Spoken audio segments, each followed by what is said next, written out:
उन्हाळ्याच्या सुट्ट्यांमध्ये असेल किंवा आपण जेव्हा कधी आपल्या मित्रमैत्रिणींना, आपल्या भावंडांना भेटतो, प्रवासात असू किंवा कुठे ट्रिपला गेलेलो असू, कुठेही बसल्यानंतर एक विषय आपल्या सगळ्यांमध्ये हमखास निघतो आणि तो म्हणजे भुताचा विषय, आत्म्याचा विषय. हा विषय असा आहे की प्रत्येकाला ह्याच्यामध्ये इंटरेस्ट असतो. आपण ऐकलेल्या कुणाच्या तरी कहाण्या, अनुभव हे सगळे आपण स्वतः तर ऐकतोच अगदी आवडीने, आणि ते आपल्या मित्रमैत्रिणींना आपल्या ग्रुपमध्ये सुद्धा शेअर करतो. तेव्हा एखादा व्यक्ती म्हणतो, अरे बास करा, सगळं म्हणजे आपले माइंड गेम आहेत, आपल्या मनाचे खेळ आहेत आणि असं भूत खेळ, आत्मा वगैरे, पुनर्जन्म वगैरे काही नसतं. एक इंटरेस्टिंग पुस्तक मी तुमच्या समोर आज घेऊन आली आहे आपल्या एका विशेष सदरामध्ये, ज्याचं नाव आहे लाईट हाऊस. तर ह्या आधी सुद्धा मी पुस्तकांचे रिव्ह्यूज, पुस्तकांची एक माहिती तुमच्या समोर घेऊन आली. जसं लाईट हाऊस मदत करतं, एक प्रकाश दाखवतं आपल्याला, त्याप्रमाणे मी प्रयत्न केला की ह्या सदरामध्ये आपण अशी पुस्तकं घेऊन यावीत, स्पिरिच्युअलिटी असेल, जेणेकरून आपल्या रोजच्या आयुष्यामध्ये आपल्याला ह्याची मदत व्हावी. एक जबरदस्त पॉवरफुल असं पुस्तक माझ्या वाचनात आलं, ते म्हणजे मेनी लाईव्हज मेनी मास्टर. हे पुस्तक आपल्याला पास्ट लाईफ रिग्रेशन, पुनर्जन्म याबद्दल कथा सांगतं. आता तुम्ही म्हणाल, हे याच्यात काय नवीन नाहीये, या सगळ्या गोष्टी सगळ्यांना सगळं त्यातलं माहिती, सगळ्यांना अवेअरनेस आहे याचा. पण मित्रांनो, ही कथा आहे 1988 सालची, आणि हे जरी आपल्या वेदांमध्ये, आपल्या धर्मामध्ये, ग्रंथांमध्ये सगळ्या गोष्टी दिलेल्या असल्या, श्री भगवद्गीता जी आहे ती ह्यावरच आहे की आपण केवळ शरीर बदलतो, आत्मा तोच आहे, आत्मा अमर आहे, इटर्नल आहे. ह्या गोष्टी आपण अनेकदा वाचल्यात, ऐकल्यात प्रवचनांमधून. पण डॉक्टर ब्रायन वाईस यांच्यासाठी हा कॉन्सेप्ट अमान्य होता आणि तो त्यांना हळूहळू उलगडत गेला. खरा इंटरेस्टिंग भाग ह्या पुस्तकाचा आहे ती म्हणजे ती स्टोरी जी अनफोल्ड होत जाते. तसं बघायला गेलं तर आपल्या रोजच्या आयुष्यात सुद्धा अनेक प्रसंग असे आहेत की जे सर्वांच्या बाबतीत नेहमी घडतात. पण त्यात नवीन काय असतं की एखादा माणूस ती गोष्ट नव्याने कशी पुन्हा एकदा शोधतो, कशी फिगर आउट करतो. तर हे पुस्तक पण आपल्याला काही फार खोल किंवा अगदी गहन किंवा अगदी आउट ऑफ दिस वर्ल्ड असं ज्ञान देत नाही, किंवा असे काही वेगळं नाहीये त्याच्यामध्ये जे आपल्याला माहित नाहीये. पण या पुस्तकाची सुंदरता ह्याच्यात आहे की हे पुस्तक एकतर 88 सालचं आहे आणि ही सत्य घटना आहे एका पेशंटचा, आपण केस स्टडी म्हणू शकतो.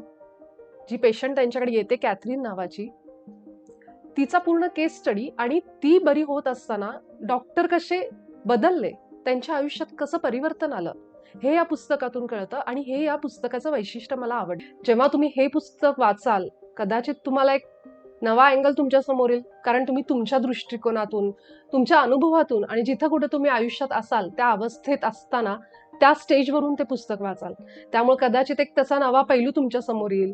पण जेव्हा मी हे पुस्तक वाचत होते तेव्हा मला खूप इंटरेस्ट वाटत होता की असं वाटत होतं कधी हे पुस्तक संपू. तशातच स्टोरीज आपल्याला सगळ्या माहिती आहेत. आपल्याला आता पास्ट लाईफ रिग्रेशन हे इतकं सर्रास झालंय की आपण किती जणांकडून तर आजूबाजूला ऐकतो की लोकांची जी मूळ आहे, रूट आहे, की प्रॉब्लेम जे सुरू आहेत ते शोधण्यासाठी लोक आजकाल पास्ट लाईफ रिग्रेशन सहजपणे करून घेत आहेत. काही जर अध्यात्माची निवड करतात, ध्यान असेल किंवा अजून कुठले टूल असतील वापरतात, आणि काही जण अशा गोष्टींकडे जातात आणि त्यातून त्यांना मदत सुद्धा मिळते. तर हा जो प्रवास आहे हा फक्त केवळ रुग्णाचा नाहीये, तर हा त्या डॉक्टरचा सुद्धा प्रवास याच्यामध्ये दिलाय. बरं, या पुस्तकाचं नाव मेनी लाईव्हज मेनी मास्टर्स हे का दिलेलं हेही तुम्हाला कळेल. आणि ह्या पुस्तकामधून जरी हे जुनं काळातलं असलं, 1988च्या काळातलं असलं, तरी सुद्धा त्यात काही सांगितलेल्या गोष्टी आत्ताच्या काळामध्ये सुद्धा लागू पडतात. सो बियॉन्ड टाइम असं हे पुस्तक आहे. आपल्या संतांकडून म्हणा किंवा आपल्या ग्रंथामध्ये, आपल्या साहित्यामध्ये ह्या गोष्टी दिलेल्या आहेत. पण जेव्हा आपण पूर्व आणि पश्चिम देशांमधले हे जे अनुभव असतात, इतर लोकांचेही अनुभव, त्यांचे हे लाईफ स्टोरीज जेव्हा आपण ऐकतो, वाचतो, तेव्हा आपण हे सगळे बिंदू जोडून आपल्या आयुष्यात त्याचा वापर करू शकतो. आणि एक उत्सुकता लागून राहते की आपण हे कधी पुस्तक संपवतोय. तर जे डॉक्टर ब्रायन वाईस, जे ह्याचे ऑथर आहेत, ज्यांनी हे पुस्तक लिहिलं, ते स्वतः अमेरिकेमध्ये सायकॅट्रिस्ट आणि हिप्नोथेरपिस्ट, पास्ट लाईफ रिग्रेशन या पद्धतीने ते प्रॅक्टिस करत होते. सुरुवातीला खरं तर ते केवळ एक सायकॅट्रिस्ट म्हणून जॉब करत होते आणि त्यांचा ह्या पास्ट लाईफ किंवा पुनर्जन्म, रिएन्कार्नेशन या गोष्टींवर अजिबात विश्वास नव्हता. कारण एक वैज्ञानिक दृष्टिकोन घेऊन चालणारी ती व्यक्ती होती की त्यांना असं वाटत होतं की विज्ञान हे एकच सत्य आहे. Science is the only truth which can heal everything. आपले इमोशन्स, थॉट्स, माणसाच्या सगळ्या प्रॉब्लेमवर there is only one solution which is science, विज्ञान. आणि ह्या दृष्टिकोनातून ते नेहमी जगत आले होते. पण एक प्रसंग त्यांच्या आयुष्यात असा घडतो की त्यांना आयुष्यामध्ये एक वेगळ्या प्रकारचा अनुभव येतो आणि 360 डिग्री आपण म्हणू शकतो त्यांचं आयुष्य बदलतं. एकदा त्यांच्याकडे कॅथरीन नावाची एक रुग्ण येते, जी एका लॅबमध्ये टेक्निशियन म्हणून काम करत असते. तिच्या आयुष्यात काय प्रॉब्लेम असतो की तिला प्रत्येक गोष्टीची भीती वाटत असते, सतत भीती. आणि ज्या लहान लहान गोष्टी ज्या आपण म्हणू की अरे ह्याच्यात घाबरण्यासारखं काय, अगदी त्या गोष्टींची सुद्धा तिला भीती वाटत असते. जसे की विमानाचा आवाज ऐकला तरी ती घाबरत असते, अंधाराला ती घाबरत असते. अशा अनेक गोष्टी असतात. तिचं रोजचं आयुष्य जगणं तिला फार अवघडून बसलेलं असतं. अनेक थेरपी घेते, बऱ्याच ठिकाणी जाऊन ट्रीटमेंट घेते, पण त्याचा तिला काही फायदा होत नाही जितका तिचा त्रास असतो. मग एक डॉक्टर असतात, ते तिला मागे लागतात, डॉक्टर एड म्हणून, की जे म्हणतात की तू डॉक्टर ब्रायन यांच्याकडे जा, तू यांच्याकडे ट्रीटमेंट घे, तुला नक्की बरं वाटेल. हिप्नोसिसची ट्रीटमेंट ते देतात आणि त्यांच्या सांगण्यानुसार ती त्यांच्याकडे जाते. थोडंसं साशंक मनाने की मला खरंच याचा फायदा होईल नाही होईल असं विचार करत करत ती त्यांच्याजवळ पोहोचते. हळूहळू तिला एक रिलॅक्स स्टेटमध्ये हिप्नोसिस करत करत तिला तिच्या पास्ट लाईफमध्ये घेऊन जातात, भूतकाळात घेऊन जातात तिच्या. आणि तिथं गेल्यानंतर काही गोष्टी, ती घटना ती सांगायला सुरुवात करते. जसं की लहानपण तिला आठवतं. आमच्या ध्यान ग्रुपमध्ये सुद्धा जेव्हा आम्ही ध्यानाला बसतो किंवा कोणी आपल्यापैकी जर कोणी ध्यानाचा अनुभव घेतला असेल, तर जेव्हा आपण मेडिटेशन म्हणजेच रिलॅक्स स्टेटमध्ये जेव्हा असतो, जेव्हा आपले विचार थोडे शांत असतात, थोडं आपलं मन स्थिर असतं, शांत असतं, त्यावेळी आपल्याला अशा जुन्या गोष्टी आठवत असतात. अशी लोकं आठवत असतात ज्यांना आपण पूर्ण विसरून गेलोय. आपलं बालपण आठवत असतं. आपल्या बालपणीचे आपण स्वतः आपल्या डोळ्यासमोर येतो बऱ्याचदा. आणि हा माझ्या जे ध्यान सत्र आहे त्यामधल्या कुटुंबियांचा, माझा स्वतःचा पण अनुभव आहे. तेव्हा त्याच्यामध्ये वेगवेगळ्या स्टेट असतात, अल्फा, बीटा, थीटा. ह्या आपल्या ब्रेन वेव्हज असतात. जेव्हा आपण जितकं शांत होत जातो तितक्या पद्धतीने त्या एक एक स्टेटमध्ये एंटर करत जातो. आणि तिथं आपल्याला हे सगळं आठवत असतं, कारण आपल्या सबकॉन्शियस माइंडमध्ये जरी आपण आत्ता ह्या गोष्टी विसरलोय, पण आपल्या अवचेतन मनामध्ये हे सगळ्या गोष्टी स्टोअर असतात, जे पुन्हा वर येतं. आणि हा अवेअरनेस आता बऱ्यापैकी YouTubeच्या माध्यमातून किंवा ध्यान जागृती होत असल्यामुळं, चक्रांबद्दल आपल्या सगळ्यांना माहिती आहे. त्यामुळं बऱ्यापैकी लोकांमध्ये हा अवेअरनेस सगळ्यांमध्ये आहे. तर जेव्हा आपण ध्यान करत असतो, तेव्हा आपण ह्या स्टेटमध्ये गेल्यामुळं बऱ्याचशा आपल्या बालपणीच्या आठवणी पुन्हा वर येतात, जिथं आपल्याला काही वेदना झालेल्या असतात, दुःख असतं कुठल्या गोष्टीचं. जसे की प्रत्येकाचं जे बालपण आहे ते इतकं सुखकर नसतं. त्यामुळं जे काही अनुभव असतात, जे काही ट्रॉमा म्हणतात त्याला, एक एक घटना अशी की ज्याचं दुःख अजूनही असतं, जरी ते समोर नसेल तरी सुद्धा त्या अवचेतन मनामध्ये त्या गोष्टी असतात, ज्याचा परिणाम आपल्या शरीरावर कुठल्यातरी आजाराच्या रूपाने झालेला असतो. तर कॅथरीनच्या बाबतीतही त्या सेशन्सच्या दरम्यान असंच व्हायला सुरुवात होते, की ती तिच्या बालपणामध्ये जाते. तिच्या वडिलांनी तिला त्रास दिलेला असतो. वडील तिला आणि तिच्या भावाला काठीने मारायचे, बाहेर जाऊ नये घराच्या. किंवा एकदा वडील दारू पिऊन आले होते, तेव्हा तिला त्यांनी चुकीच्या ठिकाणी हात लावला होता आणि तिचं तोंड दाबलं होतं त्यावेळी, तिने आवाज करू नये म्हणून. त्यानंतर त्यावेळेस ती केवळ 3 वर्षाची होती. एकदा तिला स्विमिंग पूलमध्ये कुणीतरी ढकललं होतं आणि त्यामुळे तिचा श्वास गुदमरला होता. आणि ते सेम फिलिंग ती त्या क्षणाला जेव्हा हे सगळं डॉक्टरांना सांगत असते, तेव्हा ती पुन्हा फील करत असते. कारण आपण जेव्हा ती फिलिंग जगतो आपल्या भूतकाळात जाऊन, तेव्हा बॉडी सुद्धा त्या पद्धतीने रिॲक्ट करते. आपल्याला असं वाटतं की खरोखर आत्ता माझ्यासोबत असं घडतंय. तर तुम्ही हे अनेकदा अनुभवलं असेल स्वप्नामध्ये. जेव्हा स्वप्नात आपण असं एखादं स्वप्न बघतो की उंचीवरून खाली पडतोय, तेव्हा आपली बॉडी सुद्धा जिथं आपण झोपलेलो आहे तिथं त्याप्रमाणे थोडी रिॲक्ट होते. तर ह्या सगळ्या गोष्टी तिथं तिच्याबरोबर त्या हिप्नोसिस सेशन्समध्ये घडत असतात. हे सगळं ऐकताना डॉक्टरांना असं वाटतं, अच्छा म्हणून हिला म्हणून श्वास गुदमरतो. जे तिचे प्रॉब्लेम्स होते, जे तिने डॉक्टरांना सांगितले होते, की कदाचित ह्या ज्या घटना ती आत्ता सांगतेय ह्याचं कनेक्शन तिचा जो त्रास आहे तिचा, ज्या भीती आहेत त्याच्याशी असेल. आणि त्यांना असं वाटतं की this case is straight forward, की हिच्या सगळ्या ह्या चाइल्डहूड मेमरीज, ह्या सगळ्या ट्रॉमामुळं ती आता अशी आहे. ती लहानपणी घडलेल्या सगळ्या वेदना आहेत, दुःख आहेत, ज्यामुळे तिच्यावर असा परिणाम झालाय. पण असं होतं की हे सगळे सेशन झाल्यानंतरही तिच्यातले जे काही त्रास आहेत, तिची भीती आहे ती कमी होत नाही. आणि मग मात्र डॉक्टर खूप निराश होतात. त्यांना असं वाटतं की एवढं सगळं करून सुद्धा काही फायदा होत नाहीये, ह्याचं कुठेतरी त्यांना दुःख वाटतं. पुन्हा ते तिला बोलवतात पुढच्या सत्रांमध्ये आणि अजून थोडंसं तिला सांगतात की अजून थोडं आठवायचा प्रयत्न कर की कशामुळे तुला हा त्रास झाला. थोडंसं अजून ते तिला खोलवर म्हणा किंवा अजून थोडा वेळ तिच्याबरोबर ते सत्र सुरू ठेवतात. तेव्हा मात्र कॅथरीन जाते ती तिच्या पूर्वजन्मामध्ये आणि ती त्या पूर्वजन्माच्या अनेक गोष्टी डॉक्टरांना सांगायला लागते, की तिने कसे जन्म घेतले, मिस्र देशामध्ये असेल, युरोपमध्ये असेल. एका जन्मामध्ये तिचं नाव अरोंडा म्हणून असतं. एक स्त्रीचा तिने जन्म धारण केलेला असतो, ज्याच्यामध्ये आपलं जे पोतं आपण म्हणतो त्यासारखे कपडे तिच्या अंगावर असतात. आणि तिचं एक बाळ सुद्धा असतं. आणि ती बरोबर त्या बाळाला ओळखते की जी तिची भाची असते ह्या जन्मातली, ती त्या जन्मामध्ये तिची मुलगी असते. तर त्या गावाचं ती वर्णन अगदी हुबेहूब करते पूर्ण डिटेलमध्ये. डॉक्टरांना असं वाटतं सुरुवातीला की कदाचित एक आपल्या चेतनेचा एक भाग असतो ज्याला कलेक्टिव्ह अनकॉन्शियस असं म्हणतात.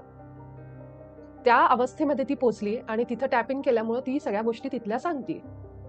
पण तिचं सांगणं इतकं डिटेलमध्ये असतं की कशा तिच्या शेजारी बैलगाडी आहे, घोडे आहे, ते सगळं व्यवस्थित वर्णन करत असते.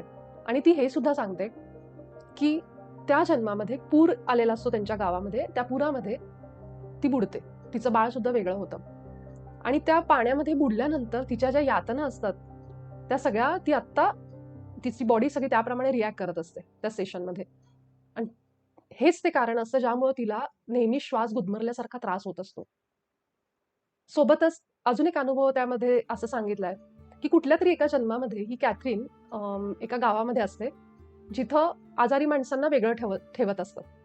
आणि ही खूप आजारी पडते, मेडिकल तेवढं अवेलेबल नसतं. आणि त्यामुळं गावकरी काय करतात, तिला एका गुहेमध्ये टाकतात.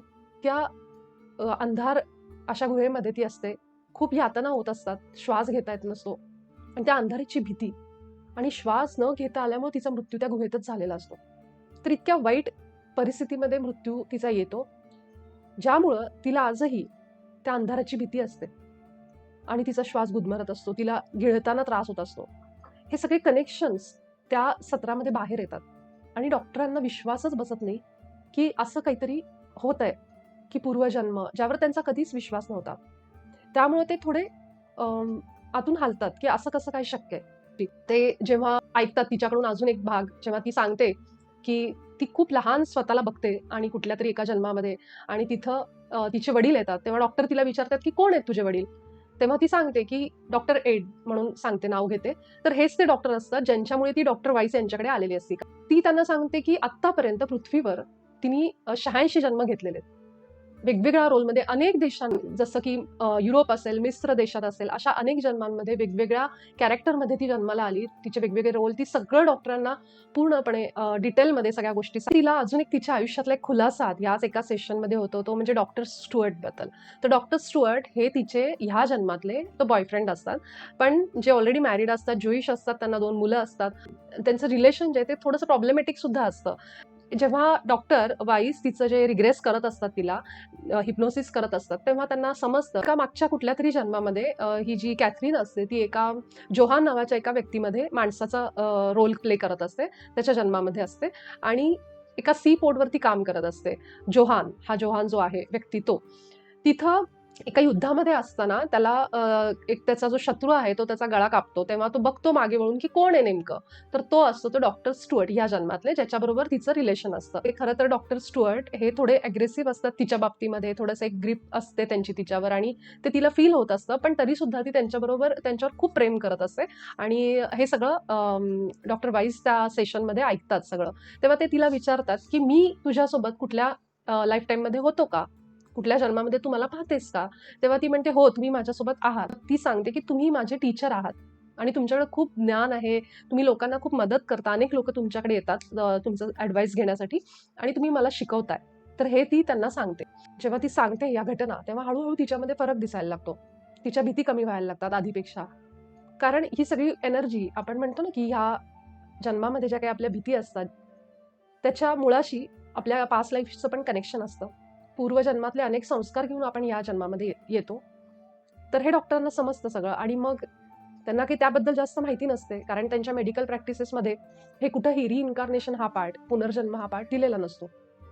मग ते हिंदुइझम असेल, बुद्धिझम असेल, ह्यामध्ये येतात, वाचतात त्याविषयी, बरीचशी माहिती गोळा करतात. कारण इतके दिवस जे सेशन्स असतात ते कॅथरीन संबंधी असतात. तिच्या आयुष्यात काय झाले, तिच्या पास्ट लाईफमध्ये, पूर्वजन्मांमध्ये काय झालं ह्याची कथा दिलेली आहे सगळी, ह्याचे प्रसंग असतात. पण पुढं जेव्हा डॉक्टरांबद्दल काही घटना समोर येतात, तेव्हा मात्र डॉक्टर एक वेगळं आयुष्य जगायला सुरुवात होते त्यांची. तर होतं काय की कॅथरीन जेव्हा हे सगळे सेशन सुरू असतात, तेव्हा एका जन्मातून दुसऱ्या जन्मामध्ये जात असताना जो मधला काळ आहे, अजून तिचा पुढचा जन्म व्हायचा असतो, पण आधीच्या जन्मातून मृत्यू झालेला असतो, शरीर सोडलेलं असतं. ह्यामधला जो पिरियड आहे बिटवीन द लाईफ असं स्टेज असते ती, त्यामध्ये कॅथरीन सांगते की तिची बॉडी आता फ्लोट करते, तरंगती हवेमध्ये, आणि तिथं ती एक अशा अद्भुत अशा शांतीचा अनुभव करते, जिथं शरीर नाहीये, शरीराच्या यातना नाहीयेत, आणि एक प्रकारचं शांत अवस्था ती डॉक्टरांना सांगते. तुम्हाला कदाचित माहित असेल, नियर टू डेथ एक्सपिरियन्सेस ज्यांचे असतात, की ज्यांनी मृत्यूचा अनुभव घेतला आणि पुन्हा ते शरीरात आलेत, अशा अनेक अनुभवांमध्ये ह्या स्टेजबद्दल लोकांनी सांगितलेलं आहे. यातलं एक सगळ्यात माझं आवडतं उदाहरण म्हणजे आपल्या भारतीय वंशाच्या अनिता मुरजानी मॅडम, ज्यांच्या बरोबर ही घटना घडली, ज्या हाँगकाँगमध्ये राहतात, आणि त्यांचं डाईंग टू बी मी हे पुस्तक अतिशय प्रसिद्ध झालं. त्यांच्या बाबतीत हा घडलेला प्रसंग, ज्यामध्ये त्यांनी या स्टेजबद्दल ऑलरेडी सांगितलंय. अशीच जी अवस्था कॅथरीन सांगते, आणि सांगत असताना ती अचानकच डॉक्टरांच्या वैयक्तिक आयुष्याबद्दल बोलायला लागते. एक फरक इथं असा असतो की कॅथरीनचा आवाज जो आधी होता, त्या आवाजामध्ये मात्र डॉक्टरांना फरक जाणवतो, की आवाज थोडासा थोडासा जड, गंभीर असा वेगळ्या प्रकारचा झालाय, खोल झालाय आवाज, हे त्यांना जाणवतं. तर कॅथरीन डॉक्टरांच्या पर्सनल आयुष्याबद्दल काही गोष्टी सांगायला सुरुवात करते. जसं की डॉक्टरांचे जे वडील असतात, ते काही दिवसांपूर्वीच, काही महिन्यांपूर्वी हार्ट अटॅकनी गेलेले असतात. 1970-72चा काळ असतो, ज्यावेळेस त्यांच्या वडिलांना हार्ट अटॅक आलेला असतो, आणि त्यांना खूप राग असतो डॉक्टर वाईसना, की एवढं मेडिकल पुढे आहे, पण माझ्या वडिलांना ते नीट करू शकत नाहीयेत असं म्हणून. पण त्यानंतर वडील जातात त्यांच्या दुसऱ्या स्ट्रोकमध्ये. अजून एक घटना काय घडते, की डॉक्टरांचा 23 दिवसांचा एक मुलगा, ज्याच्या हृदयामध्ये, त्याचं हृदय उलटं असतं, आणि अगदी रेअर केस असते अशी, आणि तो मुलगा त्याची ओपन हार्ट सर्जरी वगैरे अशा बऱ्याच चॅलेंजेस मधून त्याचे 10 दिवसानंतर त्याला त्रास सुरू होतो, आणि त्याचे दिवस जात असतात असेच, आणि 23व्या दिवशी त्याचा मृत्यू होतो. ह्याचं खूप मोठं दुःख डॉक्टर आणि त्यांच्या वाईफला असतं, आणि कॅथरीन हे सगळं त्यांना सांगते. हे सांगितल्यानंतर डॉक्टर अतिशय सुन्न होतात ते सगळं ऐकू, त्यांचं अंग थंड पडतं, आणि कॅथरीन हेही म्हणते की तुमचा मुलगा आणि तुमचे वडील आत्ता ह्या क्षणाला इथे आहेत रूममध्ये, आणि ती रूम त्यांना अगदी थंड, म्हणजे थंडगार अशी वाटते त्यावेळी. आपले वडील आणि मुलगा इथं आहेत हे ऐकल्यानंतर डॉक्टर खूप भावूक होतात, इमोशनल होतात, प्रेम वाटायला लागतं त्यांना आतमध्ये आपल्या वडिलांना आठवून, आणि त्यांना खूप आश्चर्य वाटतं की असं कसं काय शक्य आहे की कॅथरीन माझ्या आयुष्याबद्दल सांगते, कारण ते कुठलीही वैयक्तिक त्यांची गोष्ट, पर्सनल लाईफ कधीही कुठल्याही पेशंटसोबत किंवा इतर कोणासोबत डिस्कस करत नसतात.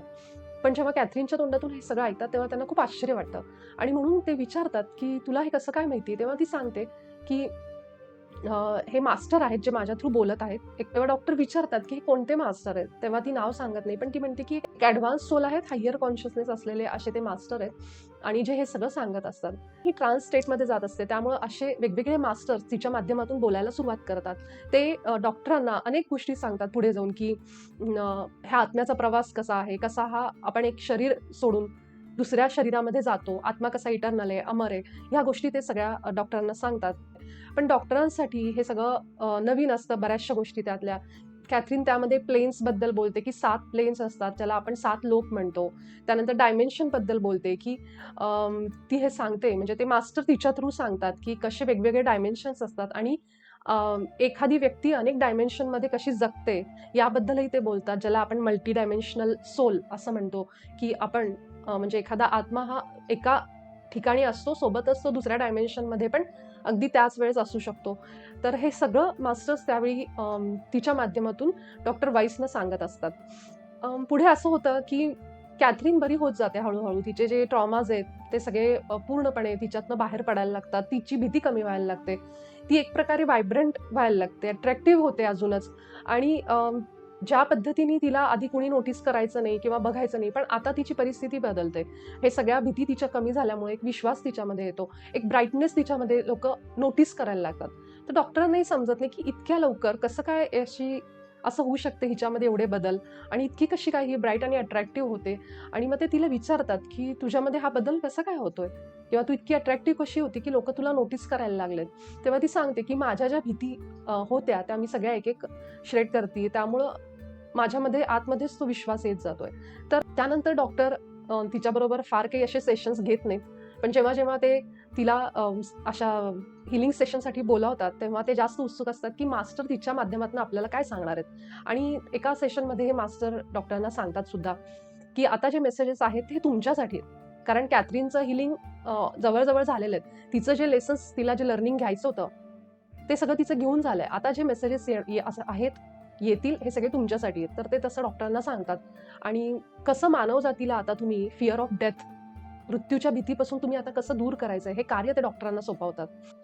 सोबतच ते अनेक गोष्टी, हे जे त्यांचे मेसेजेस आहेत तर ते बरेचसे मेसेजेस त्यांनी त्या पुस्तकामध्ये दिलेले आहेत, की कसे त्यांना मास्टर्स यायचे कॅथरीनच्या माध्यमातून आणि त्यांना असे मेसेजेस द्यायचे. मधले काही मेसेजेस मी शेअर करते, की जसं की तिथल्या एका मास्टरांनी सांगितलं, की आपण जे काही आपल्या सवयी आहेत ते ह्या तुम्ही शरीरामध्ये येता, तर ही तुमच्यासाठी एक अपॉर्च्युनिटी असते, एक संधी असते. आपण म्हणतो ना, की आपलं आत्मा अनेक जन्म वाट बघतो आणि मग मानवी देहामध्ये येतो.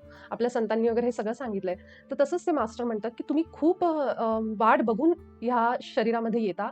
तर जेव्हा तुम्ही येता तेव्हा एक जे काही आपल्याला सोडायचं आहे, आपल्यात नको आहे, द्वेष असेल किंवा कुणाबद्दल राग असेल, कुणाला माफ करायचं असेल, तर तुम्ही ते ह्या जन्मामध्ये केलं पाहिजे. नाहीतर ते म्हणतात, की पुन्हा एक जन्मामध्ये आपण त्या सायकलमध्ये अडकून राहू आणि जोपर्यंत तुम्ही त्याच्यावर मास्टरी करत नाही, तोपर्यंत तुम्ही त्याच्यामध्ये फिरत राहता त्या सायकलमध्ये, असं ते मास्टर डॉक्टरांना सांगतात.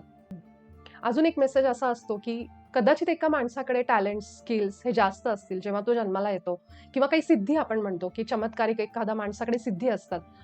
पण ह्याचा अर्थ असा नाही, की तो माणूस कुठल्याही लेव्हलनी दुसऱ्या व्यक्तींपेक्षा काहीतरी मोठा आहे किंवा तो काहीतरी उच्च स्तराला आहे.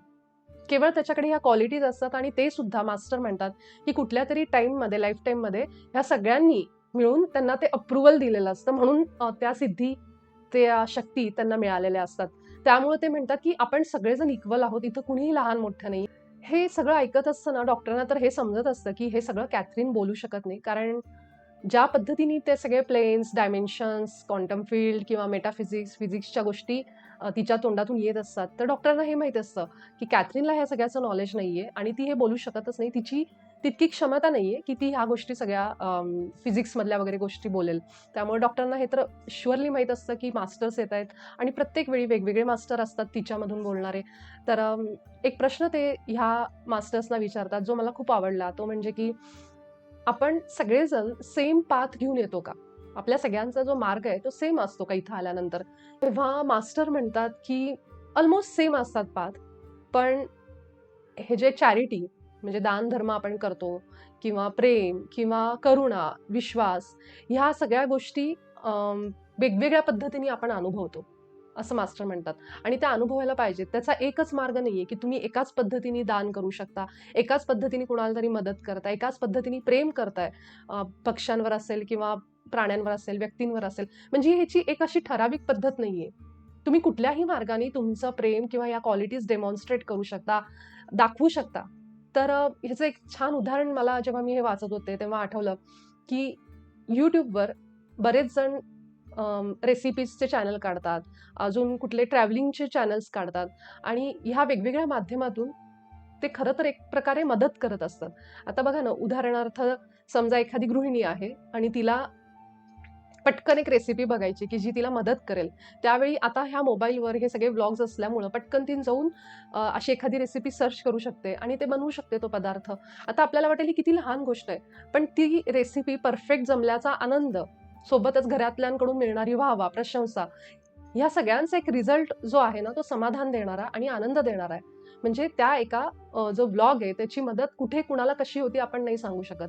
सोबतच आता आपल्याला कुठलीतरी गाणी शोधायची आहेत. त्यानंतर त्याच्यावर काहीतरी कार्यक्रम बसवायचा आहे, घरात कार्यक्रम आहे, गाणी लावायची आहेत, तर आपण पटकन जाऊन जे गाण्याचं आपलं कलेक्शन आहे, ज्या कुठल्या सिंगरनी, म्युझिशियननी काढलेलं आहे ते गाणं, ते लावतो आणि त्याच्यावर घरामध्ये त्याचा आनंद घेतो. म्हणजे संगीत म्हणा किंवा ह्या सगळ्या गोष्टी, नृत्य असेल, ह्या सगळ्या गोष्टी ह्या आपल्या आनंदासाठी आणि एक प्रकारचं प्रेमच आहे ते, जे आपल्याला मिळतंय परमात्म्याकडून. कारण ज्या कोणी माणसांनी ही गाणी, हे नृत्य किंवा हे कंटेंट आपण म्हणतो ना, जो आहे अवेलेबल सोशल मीडियावर, जो चांगला कंटेंट जो आपल्याला आनंद देतो. तर अशा सगळ्या गोष्टी म्हणजे एक प्रकारचं प्रेम आणि एक करुणाच आहे, जी फक्त वेगळ्या पद्धतीने शोकेस केली गेली आहे, ज्यांनी कुणी ते बनवलंय त्याच्याकडून. ह्याचा अजून एक गोष्ट हे सांगायच्या मागचं असं आहे, की परवा एक मी असंच YouTubeवर एक व्हिडिओ बघत होते. तर त्यावर जे YouTuber ज्यांचं होतं ते चॅनल, ते बऱ्यापैकी प्रसिद्ध झाले आणि त्यांचे सबस्क्रायबर वाढले आणि त्यांना स्पॉन्सरर्स मिळायला लागले. आणि खाली जेव्हा कमेंट मी टाकायला गेले तिथं, तेव्हा मला अशी कमेंट दिसत होत्या, की ही जाहिरातच आहे. ह्यांचा व्लॉग सोडले आणि हे जाहिरातीमध्येच जास्त आता पैसा कमवतायत, असं तशा गोष्टी. तेव्हा कुठेतरी मनात आलं, की प्रत्येकाला हक्क आहे आनंदी राहण्याचा, समाधानी राहण्याचा आणि ते प्रेम, पैसा, प्रसिद्धी ज्याला ज्याची जी आवड आहे ते मिळवण्याचा. त्या पद्धतीने ही लोकं काम करतायत. जो कोणी यूट्यूबर असेल किंवा Facebook, Insta जे कुठलं सोशल मीडिया प्लॅटफॉर्म असेल तिथं. मग आपण असं जज कसं करू शकतो कुणाला, की हे पैसा कमवतायत किंवा प्रसिद्धीच्या मागे लागलेत.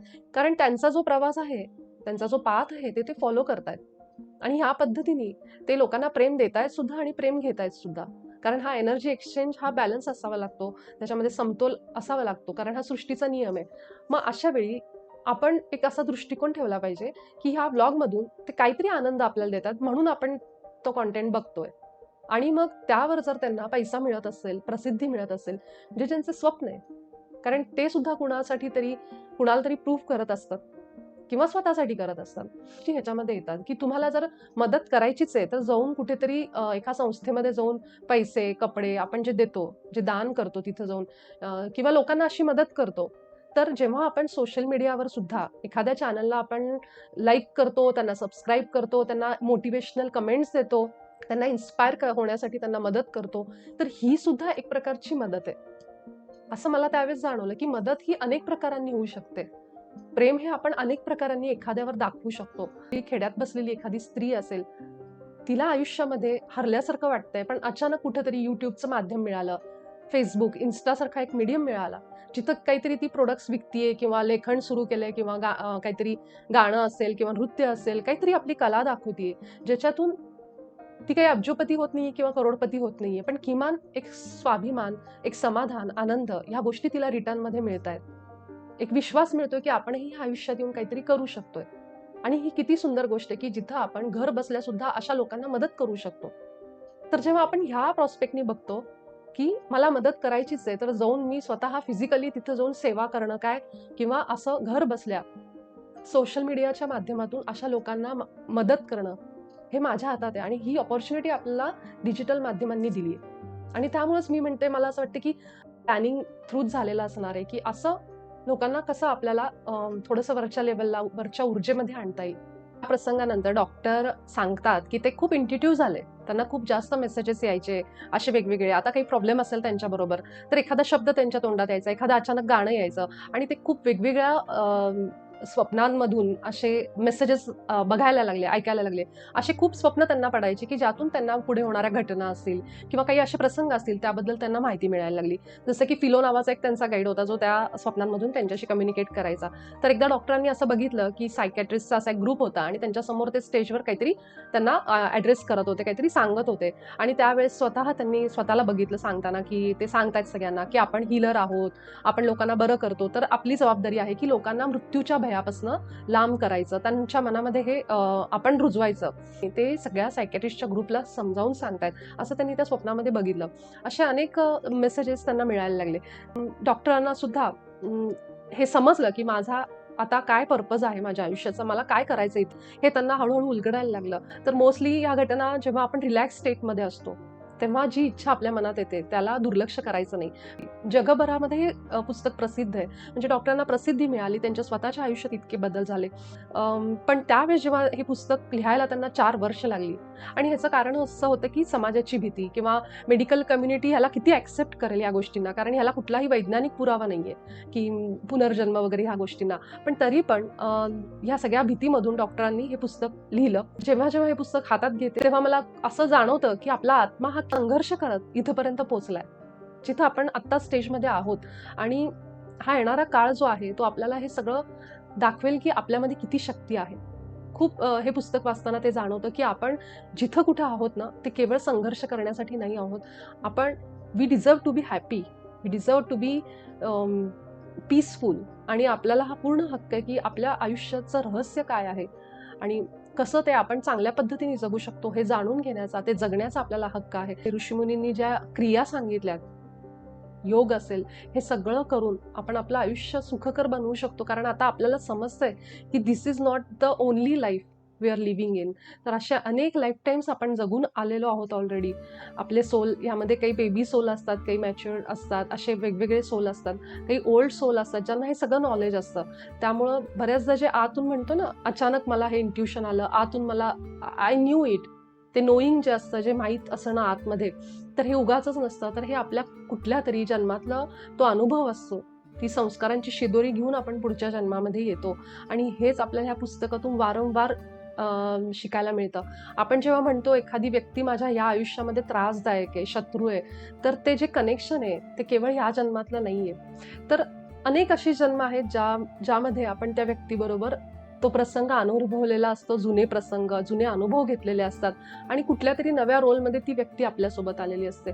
त्यामुळे इथं जो पार्ट महत्वाचा आहे तो फॉरगिव्हनेस, क्षमा. नाहीतर मग जर आपण ह्या जन्मात त्यांना क्षमा करू शकलो नाही, तर पुन्हा एक नव्या जन्मामध्ये जाऊन आपल्याला त्यांचा सामना करावाच लागतो आणि तिथं जाऊन त्यांच्याशी परत त्यांना माफी देणं तितकंच जर अवघड असेल, तर अशा सायकलमध्ये आपण अडकून बसतो. त्यापेक्षा जी कोणी अशी लोकं आपल्या आजूबाजूला आहेत, त्यांना हळूहळू, एका दिवसात नाही, पण हळूहळू प्रोसेसनी रोजच्या रोज आपण त्यांना क्षमा करायला शिकलं पाहिजे.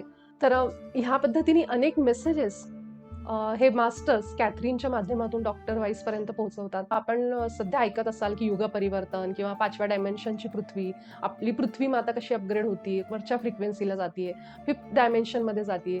तर हे सगळं त्या पुस्तकातले जे मेसेज होते मास्टरांचे, त्यातला एक मेसेज होता की हळूहळू आपण सगळेजण वननेसकडे जाणार आहोत. म्हणजे हळूहळू लोकांना हे समजेल की तू मी हे जे द्वैत आहे, पोलॅरिटी आहे, माझं तुझं स्पर्धा आहे एकमेकांना घेऊन, हे सगळं कुठेतरी एका सोर्समध्ये, चैतन्यामध्ये हळूहळू ते विलीन होईल आणि लोकांच्या एनर्जीमध्ये तो शिफ्ट येईल की आपण ह्या द्वैतातून अद्वैताकडं, वननेसकडं शिफ्ट होत आहोत आणि हे सत्य सगळ्यांच्या समोर यायला लागेल. तो काळ येईल असं त्या पुस्तकामध्ये मास्टरनी मेन्शन केलं. एक मास्टर एक वाक्य असं सांगतात की प्रत्येक व्यक्तीला ना आपण जे काही काम करतोय त्याचा काहीतरी रिवॉर्ड पाहिजे असतं. रिवॉर्ड म्हणजे काहीतरी बक्षीस पाहिजे असतं किंवा एक इन्स्पिरेशन त्यांना पाहिजे असती.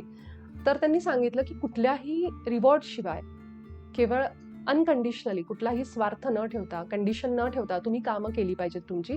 कारण काम करणं, कुठलंही कर्म करणं हेच मुळात खूप आनंददायक आहे. थोडासा डीप मिनिंग आहे याचा, की जेव्हा चेतना ह्या शरीरामध्ये येते तेव्हा हे अनुभव घेण्यासाठी येते आणि हे शरीर मध्ये येण्यासाठी खूप वर्षांचं प्लॅनिंग होतं. अनेक यातना सहन करून आत्मा इथपर्यंत पोहोचलेला असतो. त्यामुळं ह्या शरीरात आल्यानंतर आपण त्याचा कसा वापर करायचा, आपल्या इच्छा पूर्ण करायच्या असतील, आपल्याला अनुभव घ्यायचे असतील, इतकी संधी मिळाली शरीरामध्ये येऊन, तर त्याचा योग्य वापर करणं हा ह्या मेसेजच्या मागचा हेतू होता. की तुम्ही त्याचं फळ काय हे बघू नका, फक्त कर्म करत राहा, जे गीतेमध्ये सांगितलंय. Rewards is in doing unconditionally, की तुम्ही निस्वार्थीपणे फक्त केवळ काम करत राहा, तेच तुमचं बक्षीस आहे की जे तुम्ही कर्म करताय. कारण ते कर्म करायला मिळावं, तो अनुभव यावा, यासाठी अनेक कष्टानंतर प्रयत्न करून आत्मा ह्या शरीरामध्ये येतो, असं मास्टर्सना तिथं सुचवायचं होतं. त्यानंतर जेव्हा डॉक्टर विचारतात की मला माझ्यासाठी अजून काय मेसेज आहे, माझा पुढचा प्रवास कसा असेल, तेव्हा मास्टर म्हणतात की तो विथ टाइम तुम्हाला तो गायडन्स मिळत जाईल हळूहळू आणि तुमच्याकडनं बरंचसं काम होणार आहे, असं ते त्यांना सांगतात. जी कॅथरीन असते ती आता खूप छान पद्धतीने हील झालेली असते, तिच्यात खूप फरक पडलेला असतो. आता ती लोकांना काउन्सिल करत असते, गाईड करत असते. जेव्हा तिचे आई वडील डॉक्टरांना भेटतात तेव्हा थोडंसं ते तिच्या ज्या पॉवर्स वाढलेल्या असतात, इंट्युटिव्ह पॉवर्स, सायकिक ॲबिलिटीज तिच्या खूप वाढलेल्या असतात, त्याबद्दल ती थोडी काळजी व्यक्त करतात डॉक्टरांपुढं. हे दाखवून देण्यासाठी की माझ्या या सायकिक ॲबिलिटीज वाढल्या आहेत, त्यासाठी कॅथरीन त्यांना, तिच्या आई वडिलांना घोड्यांची जी रेस असते तिथं घेऊन जाते आणि ती बरोबर स्वतःच्या शक्तीने, मनाच्या शक्तीने ओळखते की कुठला घोडा पहिला नंबरमध्ये येणार आहे आणि ती दरवेळी त्याच घोड्याला सिलेक्ट करते आणि जिंकते. त्यातून ती खूप पैसा कमवते आणि मग तिच्या आईवडिलांना ह्याचा विश्वास बसतो की तिच्या सायकिक ॲबिलिटीज वाढल्या आहेत, इंट्युशन्स वाढल्या आहेत. तिथे डॉक्टरांना समजतं की कसे वेगवेगळे जन्म घेऊन आपण वेगवेगळ्या रोलमध्ये येतो. आपल्या आजूबाजूची फक्त माणसं बदललेली असतात, रोल बदललेला असतो. तर इट्स लाईक आपल्याकडे म्हणतात ना की आपलं आयुष्य म्हणजे एक मोठा ड्रामा आहे, ज्यामध्ये आपण एक रोल प्ले करतोय. अगदी तसंच डॉक्टरांना हे सगळं उलगडतं. म्हणून या पुस्तकाचं नाव असं आहे की मेनी लाईव्हज मेनी मास्टर्स. तर कॅथरीनच्या माध्यमातून वेगवेगळे मास्टर्स येऊन डॉक्टरांना असे संदेश देतात, स्पिरिच्युअलिटी बद्दल सांगतात, आत्म्याच्या प्रवासाबद्दल ज्ञान देतात. तर असेच एक मास्टर महावतार बाबाजी माझ्यासोबत नेहमी असतात. आपल्या सगळ्यांच्या आयुष्यात देखील असे एक एक मास्टर्स आहेत होते आणि असणार आहेत. त्यांना आपण स्वामी समर्थ म्हणतो, त्यांना आपण गजानन महाराज म्हणतो, त्यांना साईबाबा म्हणतो. पण हे सगळे जे आपले गुरु आहेत, सद्गुरू आहेत, ते खरोखर एक मास्टरच आहेत आणि जे आपल्याला सतत कुठल्या ना कुठल्या रूपामध्ये आपल्या इंट्युशनद्वारे, विचारांद्वारे आपल्याला मदत करतात, गाईड करतात आणि हा प्रकाश आपल्या आयुष्यामध्ये नेहमी ठेवतात. तर अशा सगळ्या मास्टर्सना वंदन करते. डॉक्टर ब्रायन वाईस यांचे खूप आभार मानते. आय एम सो ग्रेटफुल की त्यांच्या माध्यमातून हे पुस्तक आपल्या सगळ्यांपर्यंत आलं आणि या व्हिडिओच्या माध्यमातून तुमच्या सगळ्यांपर्यंत हे पुस्तक पोहोचतंय. तर जरूर हे पुस्तक वाचा, निवांत वाचा, आरामात वाचा, समजून घ्या त्याचा अर्थ आणि त्यातले जे संदेश आपल्याला उपयोगाचे आहेत, आपल्या आयुष्यामध्ये मदत करतायत, ते जरूर आपल्या आयुष्यात उतरवा. तर भेटू आपण अशा एका नव्या व्हिडिओसोबत पुन्हा एकदा. Thank you.